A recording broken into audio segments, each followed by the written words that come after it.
మనం చూసుకున్నట్లయితే గుంటూరులో చూసుకున్నట్లయితే పెను ప్రమాదం అయితే సంభవించిందనమాట. గుంటూరు జిల్లాలో మనకి పెదకాకానిలో విషాదం అయితే చోటు చేసుకుంది.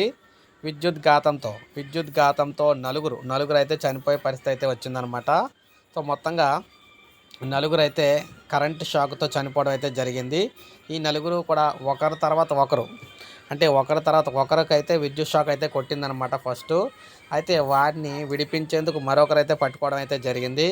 సో అలా వారికి కూడా విద్యుత్ షాక్ అయితే కొట్టింది. ఆ తర్వాత మరొకరు అనమాట. ఇలా ఒకరి తర్వాత ఒకరు ఇలా మొత్తంగా నలుగురికైతే విద్యుత్ షాక్ అయితే కొట్టి విద్యుత్ ఘాతానికి అయితే గురయ్యి చనిపోవడం అయితే జరిగిందనమాట. ఈ ఘటన మనకి గుంటూరు జిల్లా పెదకాకానిలో అయితే ఈ విధంగా పట్టణంలో అయితే చోటు చేసుకుంది. పట్టణంలోని ఖాళీ గార్డెన్స్ ఏదైతే ఉందో ఈ రోడ్లో గోశాల వద్ద అయితే విద్యుత్ ఘాతం అయితే జరిగి ఈ నలుగురు అయితే చనిపోయారనమాట. సంపులో పూడికి తీస్తూ ఉండగా ఈ ప్రమాదం అయితే జరిగిందని చెప్పేసి చెప్తూ ఉన్నారన్నమాట. సో ఈ విధంగా ఏపీలో పెను ప్రమాదం అయితే సంభవించింది. సో ఇప్పుడే మనకు అప్డేట్ అయితే వచ్చింది. ఒక లైక్ చేయండి, సబ్స్క్రైబ్ చేసుకోండి, మన ఛానల్ సబ్స్క్రైబ్ చేసుకొని ఫాలో అవుతారు.